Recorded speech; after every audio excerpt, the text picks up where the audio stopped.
Hello दोस्तों, कैसे हैं। YouTube के इस नॉलेज पॉइंट चैनल पे आपका हार्दिक अभिनंदन है और मेरी तरफ से आपका प्यार भरा नमस्कार। चलिए बात करते हैं आज हम जिस टॉपिक्स के ऊपर चर्चा करने वाले हैं। ठीक, तो आज का वीडियो जो होगा वह क्लास 10th के साइंस से एक महत्वपूर्ण टॉपिक्स जो केमिस्ट्री से लिया गया है, जिसका नाम है धातु और अधातु। किसका? धातु और अधातु। तो आज हम लोग चर्चा करने वाले हैं धातु और अधातु के बारे में। किसके बारे में? धातु और अधातु।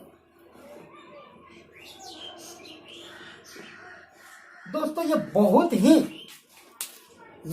ही महत्वपूर्ण टॉपिक्स है। आपने देखा होगा कि बिहार बोर्ड के विगत कई वर्षों में ये कई बार पूछा गया है, धातु और अधातु में अंतर, या धातुओं के गुण, या धातुओं की विशेषताएं, या अधातुओं के किन्हीं दो गुणों के बारे में लिखें। तो या फिर ऑब्जेक्टिव में तो लगभग रहता है हर साल। तो परीक्षा के दृष्टिकोण से ये बहुत ही महत्वपूर्ण टॉपिक्स है। तो आज हम लोग चर्चा करने वाले हैं इसी धातु और अधातु के बारे में। ठीक है, तो सबसे पहले बात करते हैं कि धातु और अधातु का शुरुआत कहाँ से हुआ। हम थोड़ा सा बेसिक के ऊपर चलते हैं। तो यदि आप इतिहास पढ़े होंगे तो आप लोगों ने पढ़ा होगा कि पहले जो लोग थे ना, वो जंगलों में रहा करते थे। धीरे धीरे उनका विकास होते गया और वह एक समुदाय में रहने लगे। जब कई लोग एक समुदाय में रहने लगे तो उन्हें कई चीज़ों की आवश्यकता हुई, जैसे घर।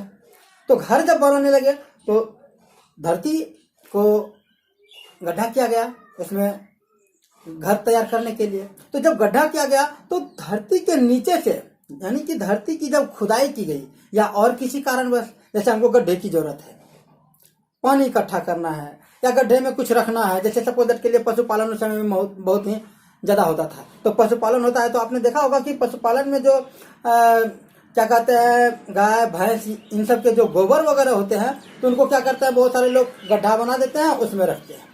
तो इस तरह से जब बहुत सारे कारण होते हैं, बहुत सारे काउज हैं, तो जब कई कारणों से धरती की खुदाई की गई तो धरती के नीचे से कुछ ठोस, कुछ मुलायम पदार्थ निकले। ठीक, तो धरती की खुदाई के फलस्वरूप धरातल के नीचे से, ध्यान से समझिएगा, धरती की खुदाई या पृथ्वी की ऊपरी सतह की खुदाई के फलस्वरूप नीचे से जो ठोस पदार्थ प्राप्त हुए उन्हें मुख्य रूप से खनिज कहा गया। लेकिन बाद में जब अधिक गहराई तक खुदाई किया गया तो उनमें से कुछ लिक्विड भी निकले, कुछ द्रव भी निकले, और उस द्रव को भी, चूंकि धरती की खुदाई से निकला था, तो उसे भी खनिज नाम दिया गया। जैसे पेट्रोलियम, आज पेट्रोल, डीजल, किरोसिन, ये सब हम लोग देख रहे हैं, ये सब क्या है? ये सब भी खनिज है।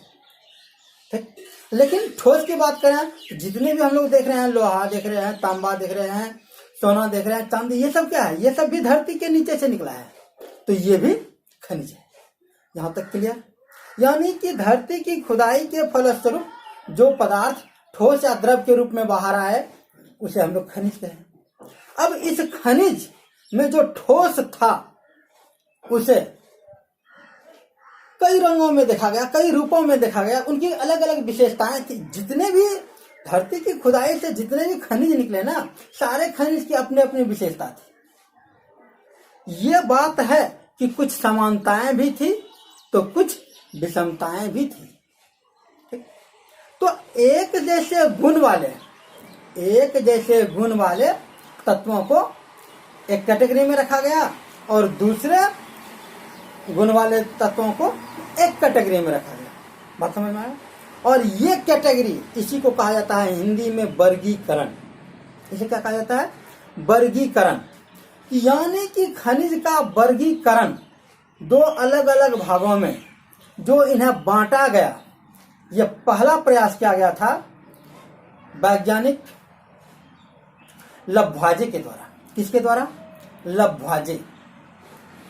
हमारे केमिस्ट्री में एक बहुत ही महत्वपूर्ण रोल अदा करता है ये धातु और अधातु, और इन धातु और अधातु के आधार पर पहला वर्गीकरण जो खनिज का किया गया था वह लभ्वाजे के द्वारा किया गया था। ठीक है, तो एक सवाल यहाँ पे आपका तैयार हो चुका है कि तत्वों का पहला वर्गीकरण किसके द्वारा किया गया था, तो आप समझ चुके हैं कि वह लभ्वाजे के द्वारा किया गया था। और उन्होंने तत्वों को दो भागों में बांटा था, धातु और अधातु के आधार पर। यानी तत्वों को धातु और अधातु के रूप में किसने बांटा, तो एक सवाल ये भी आ गया और उसका आंसर हो गया आपका लभ्वाजे। ठीक है, यहां तक कोई दिक्कत नहीं ना। अब बात करते हैं धातु और अधातु की, तो उन्होंने किस आधार पर इसे बांटा?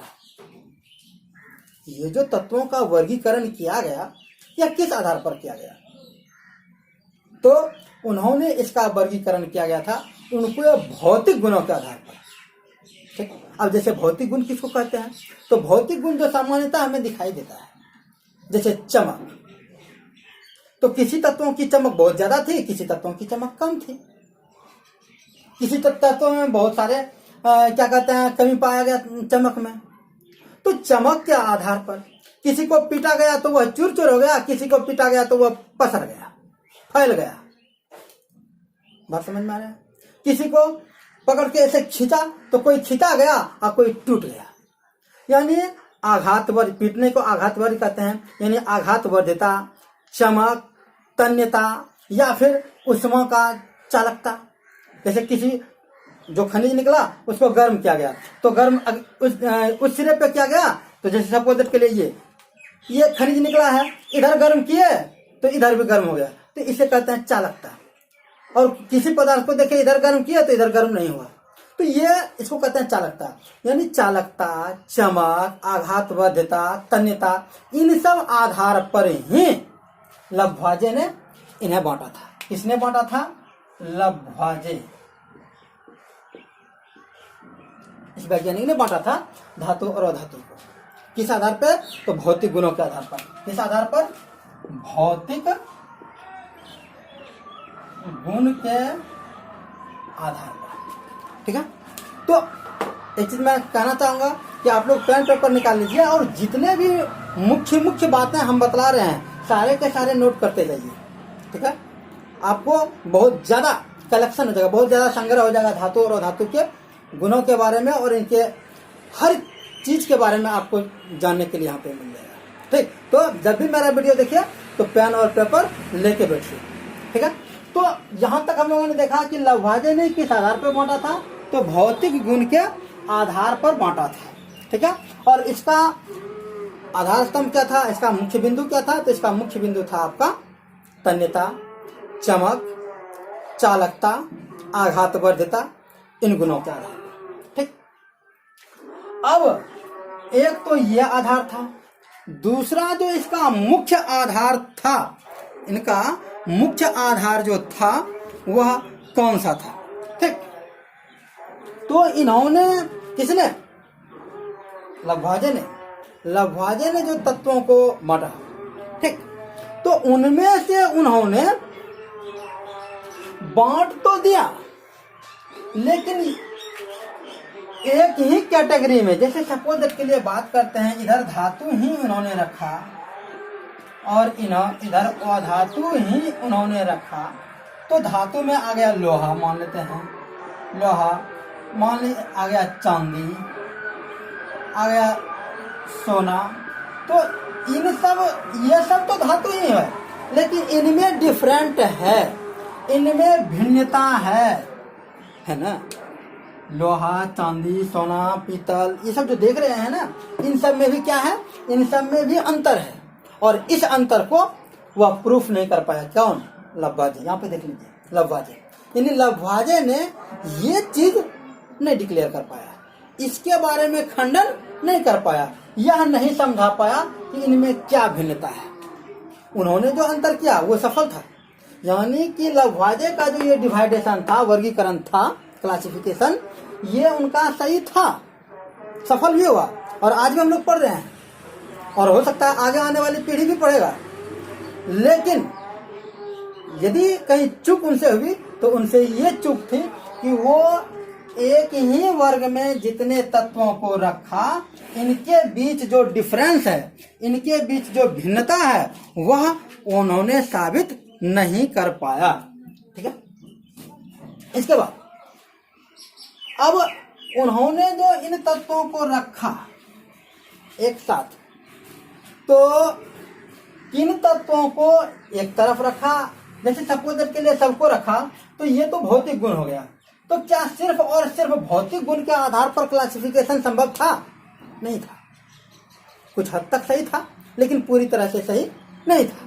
तो उन्होंने इनका जो क्लासिफिकेशन किया, तो यदि हम रसायन की बात करते हैं तो रसायन शास्त्र के अंतर्गत हम यदि भौतिक गुण को छोड़ के बात करते हैं तो उनका एक और आधार था, इनका क्लासिफिकेशन का एक और आधार था, वह था संयोजकता। कौन सा था? संयोजकता। ठीक। आपने केमिस्ट्री यदि पढ़ा है 9th क्लास में तो आप संयोजकता पढ़े होंगे। किसे कहते हैं संयोजकता? तो किसी भी तत्व में जितने इलेक्ट्रॉन त्यागने या जितने इलेक्ट्रॉन ग्रहण करने की क्षमता होती है, वही उसकी संयोजकता होती है। बात समझ में आई? किसी तत्व, ध्यान से सुनिएगा, किसी तत्व में जितने इलेक्ट्रॉन त्यागने या जितने इलेक्ट्रॉन ग्रहण करने की क्षमता होती है, वही उसकी संयोजकता होती है। जैसे सपोज दैट के लिए एक एग्जांपल दे देते हैं, समझ में आ जाएगा। जैसे सपोज दैट के लिए मान लेते हैं ये 11 है आपके सोडियम का। सोडियम का परमाणु संख्या होता है 11। ठीक। अब ये जो 11 होता है, इसका जब इलेक्ट्रॉनिक विन्यास कीजिएगा तो 2 8 1 होता है। और दुनिया के जितने भी तत्व हैं ना, दुनिया के जितने तत्व हैं, कितने तत्व हैं अब तक में 118 है, मिल चुका है, जिनमें से 4 तत्वों का नामकरण अभी नहीं हो पाया है। तो प्राप्त तत्वों की संख्या है 114। कितने हैं? प्राप्त तत्वों की संख्या कितनी है? 114। यानी कि अब तक हम चर्चा करेंगे कितने तत्वों की? 114 तत्वों को। और इन 114 तत्व जो हैं, ये सारे के सारे, ये जितने भी हैं, सब में यही क्षमता होती है, या तो वह इलेक्ट्रॉन का त्याग करेगा या फिर इलेक्ट्रॉन को ग्रहण करेगा। जैसे क्यों ये ग्रहण करता है? तो इसे कहते हैं अष्टक नियम। आगे चल के अभी चर्चा करेंगे हम उसके ऊपर। ठीक। तो आमतौर पे अभी फिलहाल जान लीजिए कि दुनिया के जितने भी तत्व है ना, वो अधिकांश तत्व या तो त्यागते हैं या फिर ग्रहण करते हैं। ठीक है। और कुछ तत्व हैं जो ना ही त्यागते हैं और ना ही ग्रहण करते हैं। तो वैसे तत्वों को उत्कृष्ट गैस कहा गया है। उसे क्या कहा गया है? उत्कृष्ट गैस या अक्रिय गैस या निष्क्रिय गैस। जैसे आपका हो गया आर्गन, आपका हो गया क्रिप्टन, आपका हो गया रेनन, आपका हो गया हीलियम। ठीक है। तो हम आ जाते हैं मुख्य पॉइंट पे। तो यहाँ पे देख रहे हैं कि ये अष्टक पूरा करना चाहता है। मतलब अष्टक मतलब अपनी बाहरी कक्षा में 8 पूरा करना चाहता है। तो 8 तो यहाँ है। अब यहाँ पे यदि ये 8 पूरा करना चाहेगा तो इसको 7 चाहिए। 7 चाहिए ना। लेकिन किसी के पास 1 रहे और वो किसी से मांगे 7, तो वो देगा? नहीं देगा ना। कहेगा आप ही दे दीजिए। तो ऐसे सिचुएशन में क्या होता है? ये दे देगा दूसरे को। तो इसमें त्यागने की क्षमता है। बात समझ में आई? इसमें क्या है? त्यागने की क्षमता। इसमें लेने की क्षमता नहीं है। ठीक। तो 1 2 और 3, यानी यदि किसी तत्व के बाहरी कक्षा में या तो 1 इलेक्ट्रॉन हो या 2 इलेक्ट्रॉन हो या 3 इलेक्ट्रॉन हो, तो वह त्यागेगा। वह क्या करेगा? त्यागेगा, या मतलब देगा, दूसरे को दे देगा। और यदि किसी तत्व के बाहरी कक्षा में 5 6 या 7 होगा तो वह लेगा। वह क्या करेगा? दूसरे तत्व से लेगा। बात समझ में? मेरे ऑफलाइन के क्लास जितने भी स्टूडेंट्स हैं उनको ये पता है। तो इसलिए हम यह पहले चर्चा कर चुके हैं, इसलिए इस पर ज्यादा समय इन्वेस्ट नहीं करेंगे। फिर भी यदि जिन स्टूडेंट्स को दिक्कत होती है तो ऑफलाइन क्लास में इसके ऊपर विशेष चर्चा करेंगे। तो यानी जो ये लेने वाला है, ये देने वाला है। तो जो देता है ना, जिसमें त्यागने की क्षमता होती है उसे कहा गया है धातु। उसे क्या कहा गया है? धातु। और जिसमें लेने की क्षमता होती है उसे नाम दिया गया है अधातु।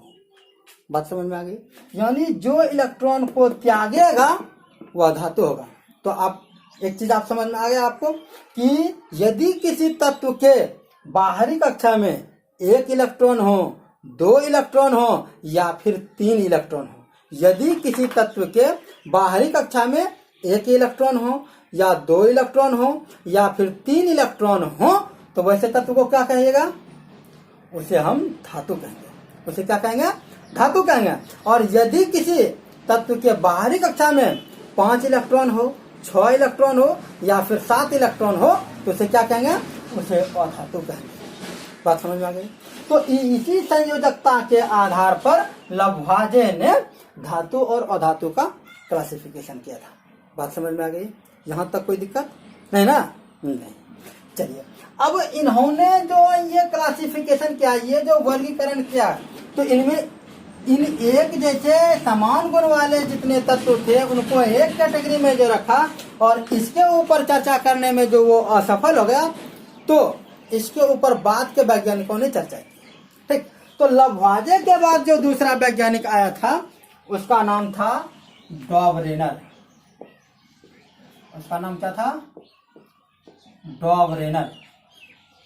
ठीक, लब्वाजे के बाद कौन सा वैज्ञानिक आया? डॉबरेनर। और डॉबरेनर ने भी एक सिद्धांत दिया था। उसने धातु और अधातु के आधार पर नहीं बांटा था।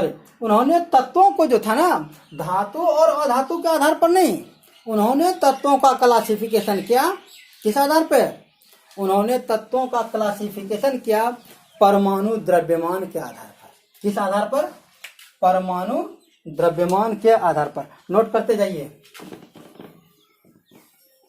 ठीक है, ताकि आपको बाद में प्रॉब्लम्स नहीं हो। डॉबरेनर ने तत्वों का क्लासिफिकेशन किया था परमाणु द्रव्यमान के आधार पर। ठीक है, अब परमाणु द्रव्यमान के आधार पर उसने कैसे क्लासिफिकेशन किया, किस तरह से वर्गीकृत किया, इसके ऊपर चर्चा करते हैं। तो डॉबरेनर ने दिया था त्रियक नियम। कौन सा दिया था? त्रियक नियम। तो आप जानते हैं त्रियक, त्रि मतलब होता है तीन। अब ये तीन क्या है इसके ऊपर चर्चा करते हैं। तो डॉबरेनर का कहना था कि यदि तीन तत्वों को इस प्रकार सजाया जाए कि किनारे पर के दोनों तत्वों का द्रव्यमान का जो औसत होगा या द्रव्यमान का जो योग होगा उसका आधा बीच वाले तत्व का होगा। बात समझ में आई? जैसे सपोज के लिए बात करते हैं, आपने सुना होगा नाम लिथियम। इसका परमाणु द्रव्यमान होता है 7। कितना होता है? लिथियम का परमाणु द्रव्यमान कितना होता है? 7। इसके बाद आता है सोडियम। इसका परमाणु द्रव्यमान होता है 23। इसके बाद होता है पोटेशियम।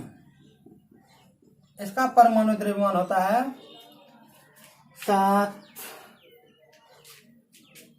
39 होगा। इसका होता है 39। अब आप देखिए, गौर से देखिए, ये बीच में है, इसको मध्य कहेंगे, और ये हुआ किनारे पर और ये हुआ किनारे पर, यानी दोनों का जो योग होगा, जोड़, मतलब 7 जोड़ 39, और इसका क्या बदला है? औसत या आधा, मतलब 2 से भाग देते हैं। तो जोड़ लीजिए, 9 7 16 के 6 बाकी 1 3 1 4 बटा 2, यानी ये आ गया 23। देखिए ये जो है इसके बराबर है, देख लीजिए। यानी कि ये त्रियक नियम कहता है कि यदि तीन तत्वों को इस प्रकार सजाया जाए कि किनारे पर के दोनों तत्वों के परमाणु द्रव्यमान के योगफल का आधा होता है मध्यवर्ती तत्वों का परमाणु द्रव्यमान। बात समझ में आ गया? तो ये डॉबरेनर था। तो डॉबरेनर ने त्रियक का सिद्धांत दिया, किसके? तत्वों का ही क्लासिफिकेशन के लिए। ठीक है, इसके बाद यह उन्होंने जो सिद्धांत दिया, इनमें से ज्ञात तत्व जितने थे उनमें से सब पर यह लागू नहीं हो पाया। कुछ तत्वों पे लागू हुआ और कुछ तत्वों पे लागू नहीं हुआ, और जिसके कारण क्या हो गया? डॉबरेनर का यह सिद्धांत फेल कर गया। बात समझ में आ गया? ठीक है। अब डॉबरेनर, जब डॉबरेनर का सिद्धांत फेल कर गया, तब डॉबरेनर के बाद आया तीसरा वैज्ञानिक, जिनका नाम था न्यूलैंड्स। क्या नाम था? न्यूलैंड्स। ठीक है, नोट करते जाइए फटाफट। ठीक, तीसरा वैज्ञानिक आया था, उनका नाम था न्यूलैंड्स। ठीक, तो न्यूलैंड्स ने जो है, न्यूलैंड्स ने भी क्लासिफिकेशन किया, और इन्होंने जो सिद्धांत दिया वह सिद्धांत त्रिक नहीं था, यह था अष्टक। कौन सा था? अष्टक। ठीक, न्यूलैंड्स का अष्टक सिद्धांत बहुत ही चर्चित है।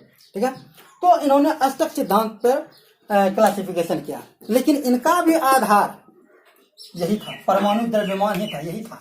परमाणु द्रव्यमान के आधार पर ही न्यूलैंड्स ने भी अपना अष्टक सिद्धांत दिया था। और इनका कहना था कि तत्वों को हम इस प्रकार सजाते हैं कि पहला तत्व फिर आठवां तत्व जो होगा उनका गुण क्या होगा? एक जैसा होगा। यानी पहला तत्व यदि क्रम में सजाया जाए, यानी सपोज के लिए यहाँ पे 1 2 3 4 5 6 7 8 9 10 11 12 इस तरह से यदि तत्वों को सजा दिया जाए, तो पहला इसका जो गुण होगा वही गुण होगा आठवें का। बात समझ में आ रहा है? इसका जो गुण होगा तो इसके बाद 8 1 2 3 4 5 6 7 8, यानी इसका गुण इसके जैसा होगा, फिर इसका गुण इसके जैसा होगा, फिर इसका गुण इसके जैसा होगा। यही था न्यूलैंड्स का अष्टक सिद्धांत। और यह भी किस पर आधारित था? यह भी आधारित था आपके परमाणु द्रव्यमान के आधार पर था। ठीक, जिस समय में न्यूलैंड्स ने यह अष्टक सिद्धांत दिया था, उस समय में तत्वों की कुल संख्या थी 56। कितनी थी? 56। न्यूलैंड्स के अष्टक सिद्धांत के समय में तत्वों की कुल संख्या 56 थी, लेकिन फिर भी यह पूरी तरह से वैलिड नहीं हो पाया, पूरी तरह से सभी तत्वों पर लागू नहीं हो पाया। और कुछ दिन के बाद इनका भी यह सिद्धांत, अष्टक सिद्धांत फेल कर गया। ठीक है, अब आगे चलते हैं। न्यूलैंड्स के बाद आया था मेंडलीव, और मेंडलीव ने भी इसी अष्टक सिद्धांत पर अपना सिद्धांत दिया, जिसे कहा गया आवर्त सारणी। आवर्त सारणी, जो मेंडलीव की आवर्त सारणी कहलाई।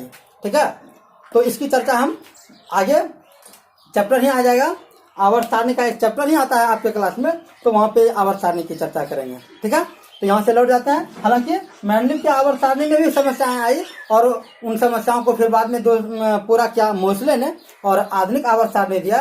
तो उसकी चर्चा हम जब उनका क्लास है ही, उनका अध्याय है ही, उनके बारे में हम चर्चा करेंगे ही, तो हम उधर ज्यादा नहीं जाएंगे। ठीक है, आ जाते हैं मेन पॉइंट पे। ठीक, तो आपने धातु और अधातु देख लिया।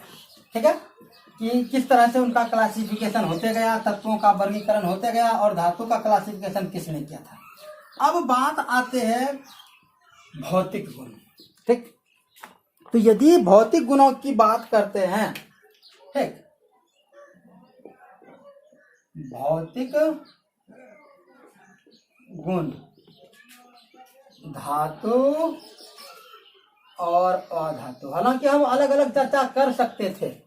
ठीक है, पहले धातु के बारे में जान लेते हैं, फिर अधातु के बारे में जान लेते हैं। लेकिन इससे क्या होगा, इससे हमको याद करने में, याद रखने में प्रॉब्लम्स आ जाती है। ठीक, लेकिन यदि एक साथ करते हैं तो आसानी से याद हो जाएगा। कारण क्या है?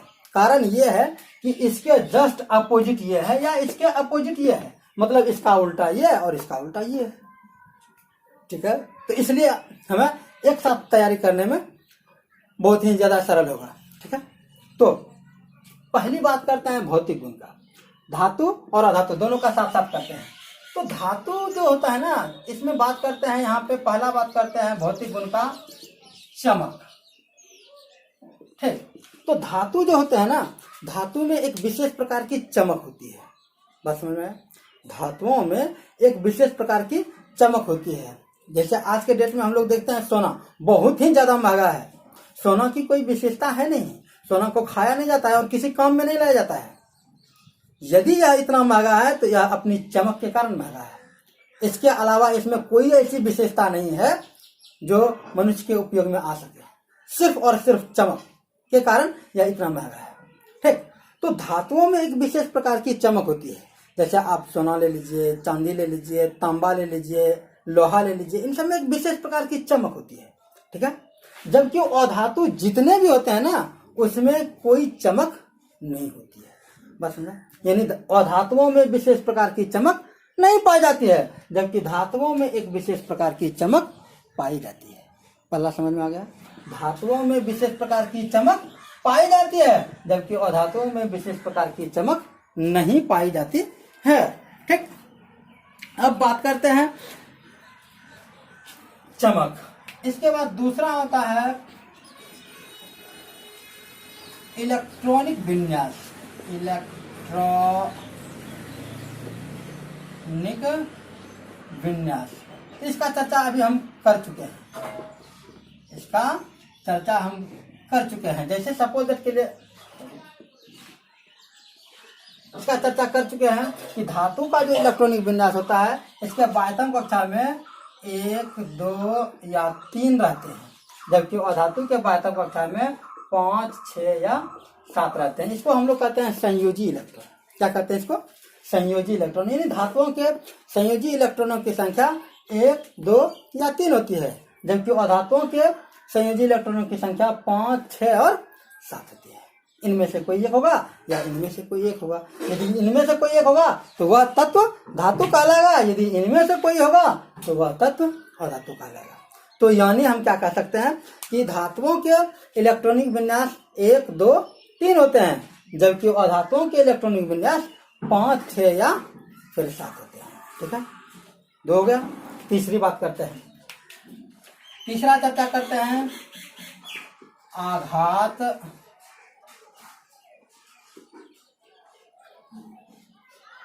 वर्धनीयता।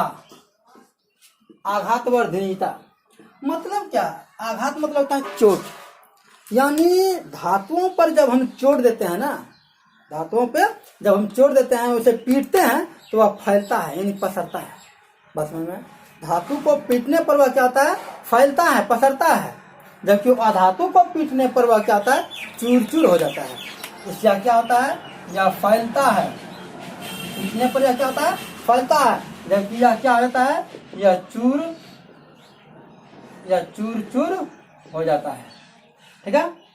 धातुओं को पीटने पर वह क्या होता है? फैलता है, उसमें प्रसार होता है। जबकि वह धातुओं को पीटने पर वह चूर चूर हो जाता है। यहाँ तक कोई दिक्कत नहीं ना। अब बात करते हैं, ठीक, अब बात करते हैं कि ये फैलता है तो बहुत सारे जब तत्व हैं तो किस धातु का आघात वर्धिता सबसे अधिक होता है? तो वह होता है आपके सोने और चांदी का। सोने और चांदी का, यानी चांदी इतना ज्यादा आघातवर्ध होता है, सोना और चांदी इतना ज्यादा आघातवर्ध होता है कि चांदी को आप खाते हैं, आपको यकीन नहीं होगा, समझे। हम जो बोल रहे हैं आपको विश्वास नहीं होगा, लेकिन हम लोग खा लेते हैं कभी कभी, जाने अनजाने में। अब कहिए कैसे? तो आपने देखा होगा जब कभी मेला वगैरह गए होंगे तो देखा होगा कि मिष्ठान का जब दुकान लगा होता है तो मिष्ठान में चमकदार परत कुछ मिष्ठान पे चिपकाया हुआ रहता है। या फिर बड़े बड़े शहर जब जाइएगा तो वहां पे देखे होंगे कि बर्फी वगैरह में सफेद रंग का स्टिकर चिपका होता है, और बहुत सारे मिष्ठान में ही दिया हुआ रहता है, चिपका हुआ रहता है, ठीक है। आप कभी नोटिस कीजिएगा, नहीं नोटिस किया है तो नोटिस कीजिएगा, आज के बाद नोटिस कीजिएगा। तो वो क्या है? वह चांदी का पत्थर है।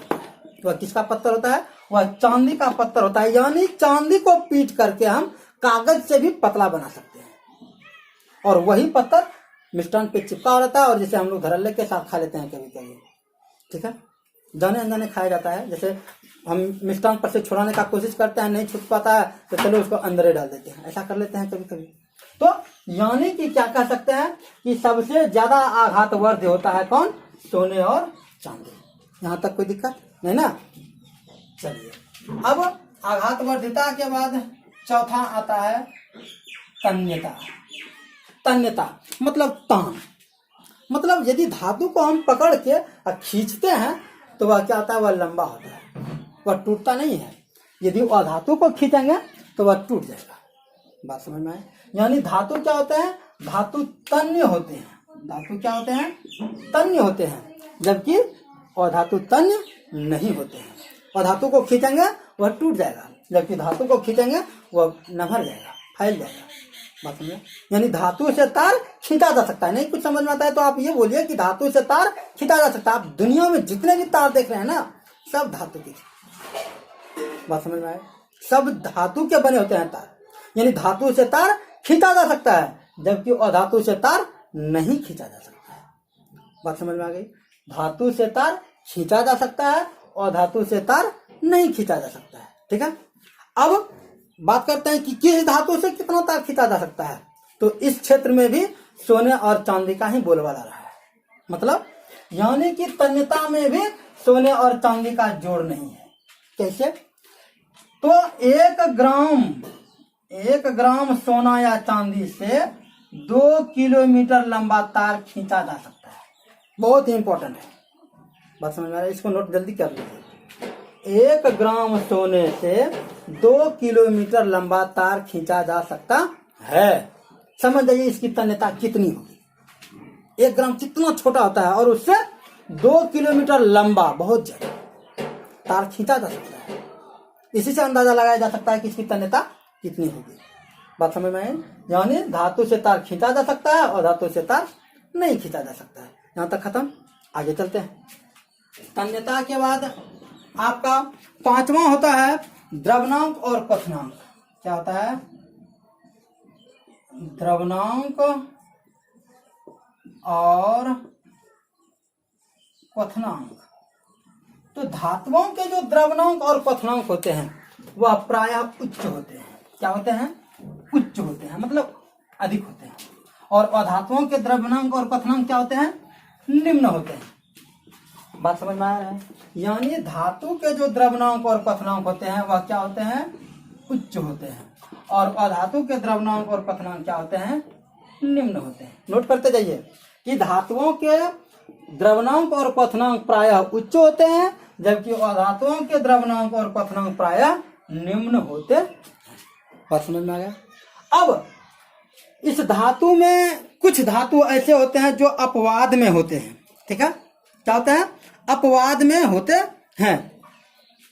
जैसे सपोज दैट के लिए मान लेते हैं, हम चर्चा करते हैं सोडियम का।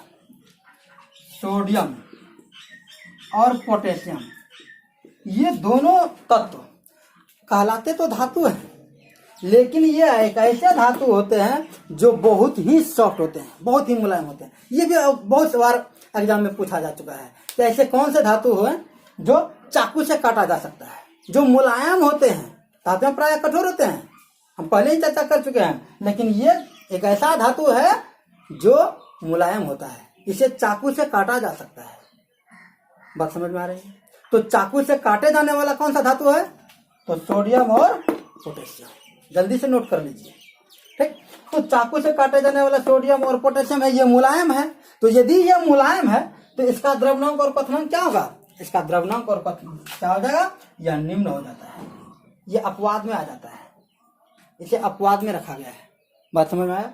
यानी कि सोडियम और पोटेशियम धातु होते हुए भी इसके द्रव्यनांक निम्न होते हैं। बात समझ में आ गई? यहां तक कोई दिक्कत नहीं ना? चलिए, द्रव्यनांक और क्वथनांक। ठीक, अब बात करते हैं, 5वां हो गया। अब है चालकता। अब है चालकता। तो चालकता के बारे में भी हम पहले भी चर्चा कर चुके हैं। ठीक है, 5 हो गया। 6ठा गुण इसका चालकता। मतलब धातु में जो होते हैं, धातु क्या होता है? धातु उष्मा और विद्युत के चालक होते हैं। उष्मा और विद्युत के क्या होते हैं? ये सुचालक होते हैं। यानी धातु में क्या होती है? उष्मा और विद्युत के सुचालक होते हैं, जबकि अधातुएं क्या होते हैं? अधातुएं कुचालक होते हैं। यानी इसमें होकर, यानी अधातु से होकर विद्युत धारा प्रवाहित नहीं हो सकता है। बात समझ में आ रहा है? अधातु से विद्युत धारा प्रवाहित नहीं हो सकता है, जबकि धातु से होकर विद्युत धारा प्रवाहित हो सकता है। तभी तो धातु का तार बनता है। बात समझ में आ रहा है? धातु का तार इसीलिए बनता है क्योंकि वह ऊष्मा और विद्युत के सुचालक है, और अधातु से तार इसलिए नहीं बनता है क्योंकि यह विद्युत के कुचालक होते हैं। उसमें एक सिरे से दूसरे सिरे पर विद्युत धारा या ऊष्मा प्रवाहित नहीं होता है। ठीक, तो चालकता के आधार पर हम बात करेंगे तो धातु में ऊष्मा और विद्युत के सुचालक होते हैं, जबकि अधातु में ऊष्मा और विद्युत के कुचालक होते हैं। ठीक, अब बात करते हैं सुचालकता में कि कौन से तत्व सबसे ज्यादा सुचालक हैं और कौन सबसे कम होते हैं। तो ये नोट कर लीजिए कि क्या बात करते हैं, हाँ, चांदी सबसे अच्छा चालक है, सबसे अच्छा चालक है, यानी सबसे ज्यादा चालकता में आगे है। सबसे अच्छा सुचालक होता है चांदी, और सबसे लो कैटेगरी का होता है शीशा। कौन सा होता है? शीशा।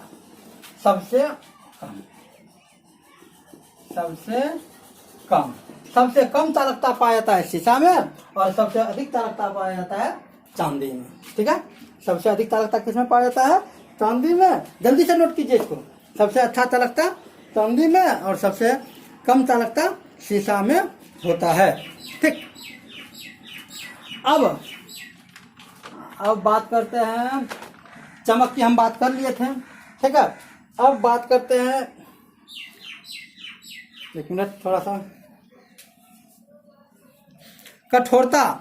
ठीक, कठोरता की बात करते हैं तो कठोरता तो हम बात कर चुके हैं शायद।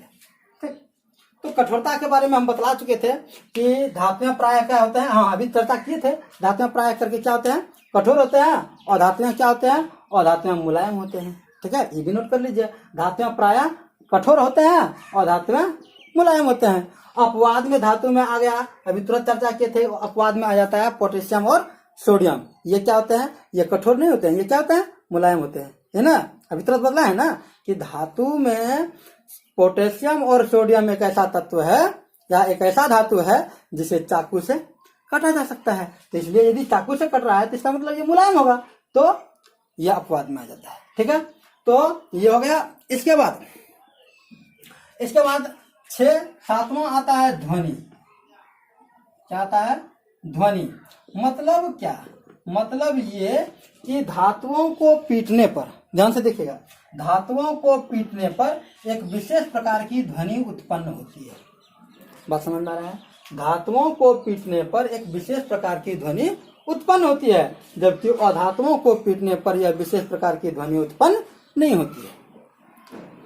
या कहीं कहीं किताब में लिखा हुआ है कि धातुओं को पीटने पर झनझनाहट से ध्वनि उत्पन्न होती है, तो ये भी सही है, झनझनाहट से होती है। तो आप विशेष प्रकार का लिख लीजिए या फिर झनझनाहट लिख लीजिए। ठीक, तो धातुओं को पीटने पर एक विशेष प्रकार की ध्वनि उत्पन्न होती है, जबकि अधातुओं को पीटने पर एक विशेष प्रकार की ध्वनि उत्पन्न नहीं होती है। नोट कर लिए? जल्दी नोट कर लीजिए। ठीक है, तो ध्वनि हो गया। इसके बाद करते हैं 7 हो गया। अब बात करते हैं भौतिक अवस्था। ठीक, तो अवस्था की बात, देखिए भौतिक अवस्था की बात करते हैं तो 8वां आपका हो गया, ये बहुत ज्यादा हो गया, अब छोड़ देते हैं, इतना डिफरेंट। भौतिक अवस्था। ठीक, तो भौतिक अवस्था की बात करते हैं तो धातु जो होते हैं ना, वह प्रायः करके क्या होते हैं? ठोस होते हैं। धातु में प्रायः ठोस होते हैं। ठीक है, धातुएं क्या होते हैं? प्रायः ठोस होते हैं, जबकि अधातु ठोस भी होता है, द्रव भी होता है और गैस भी होता है। अब इससे रिलेटेड एक बहुत ही महत्वपूर्ण सवाल पूछा जाता है। ठीक है, इसको जल्दी से नोट कर लीजिएगा, ये बहुत ही मतलब वेरी वेरी इंपॉर्टेंट। ठीक है, तो आपको कभी कभी पूछ जाता है कि ऐसे धातु का नाम बोलिए जो द्रव अवस्था में पाया जाता है। ठीक है, ऐसे एक धातु का नाम बताइए जो द्रव अवस्था में पाया जाता है, तो वो है आपका पारा। वह कौन सा है? पारा। पारा एक ऐसा धातु है जो द्रव अवस्था में पाया जाता है। और अधातु में भी पूछ जाता है, एक ऐसे अधातु का नाम बताइए जो द्रव अवस्था में पाया जाता है, ये आपका होता है ब्रोमीन। यह कौन सा होता है? ब्रोमीन। जल्दी से नोट कीजिए। ठीक, यह कौन सा होता है? ब्रोमीन। ठीक, जल्दी कीजिए। ठीक, अब हो गया। अब बहुत ज्यादा हो गया, नहीं, अब एक घनत्व की बात कर लेते हैं। किसकी? घनत्व। ठीक, यदि घनत्व की बात करते हैं तो जितने भी धातु होते हैं ना, वह क्या होते हैं? ठोस होते हैं। ठोस होते हैं। यदि कोई पदार्थ ठोस होता है, इसका मतलब होता है उसमें कण जो है ना बहुत अधिक मात्रा में है, सघन है। ठीक, तो यह क्या हो जाएगा? यह घनत्व उच्च हो जाएगा। नहीं हो जाएगा, क्यों? क्योंकि यह ठोस है, और ठोस दुनिया में जो पदार्थ जितना ठोस है, इसका मतलब वह उसका घनत्व उतना ज्यादा अधिक है। बात समझ में आ रहा है? दुनिया में जितने भी ज्यादा घनत्व हैं, जितने भी ज्यादा ठोस हैं एक दूसरे से, जैसे लकड़ी भी ठोस है, लोहा भी ठोस है, हीरा भी ठोस है ना, तो सबके घनत्व अलग अलग होते हैं। जो जितना ज्यादा ठोस, जो जितना ज्यादा कठोर, उसका घनत्व उतना ज्यादा अधिक। तो धातुओं के जो होते हैं घनत्व वह उच्च होते हैं, जबकि अधातुओं के घनत्व निम्न होते हैं। ठीक है, धातुओं के घनत्व उच्च होते हैं, जबकि अधातुओं के घनत्व निम्न होते हैं। ठीक है, अब अपवाद इसमें आ जाता है, वही पोटेशियम सोडियम सब अपवाद में आ जाता है। ठीक, तो हमें उम्मीद है कि धातु और अधातु से रिलेटेड, धातु और अधातु से रिलेटेड जो हमने आज चर्चा की, हमें उम्मीद है कि आपको ये बहुत ही ज्यादा अच्छा लगा होगा। ठीक है, तो इस वीडियो को यदि आपको समझ में आया है तो आप इसे क्या कीजिए, जिस तक नहीं पहुंचा है उसको शेयर कीजिए। बात समझ में आ रहा है? यानी यदि जिस विद्यार्थी तक यह हमारा वीडियो नहीं पहुंच पा रहा है, उसे जल्दी से शेयर करके पहुंचाइए, और लाइक तो जरूर ही कीजिए। और यदि नेक्स्ट वीडियो चाहिए तब तो हम हर बार की तरह इस बार भी कहेंगे, क्या कीजिए? सब्सक्राइब कीजिए। ठीक, यदि हमारा नेक्स्ट वीडियो चाहिए तो क्या करना है? जल्दी से आप इसे सब्सक्राइब कर लीजिए। और यदि हमसे कहीं कोई प्रॉब्लम्स हुई है, हमसे कोई त्रुटि हुई है, या हमसे कोई आपको समस्या है जहाँ पे समझने में दिक्कत है, तो प्लीज कमेंट्स जरूर कीजिए। कमेंट्स का अभाव दिख रहा है। ठीक, लाइक तो हो रहा है लेकिन कमेंट्स का अभाव दिख रहा है। यदि हमारे द्वारा बताए गए इस चैप्टर में या जिस टॉपिक की चर्चा हम करते हैं उसमें यदि कोई त्रुटि नजर आ रही है तो प्लीज जरूर कमेंट्स करके बतलाइए और अपना सुझाव दीजिए। ठीक, तो मिलते हैं नेक्स्ट वीडियो में, तब तक के लिए थैंक यू। जय हिंद, जय भारत।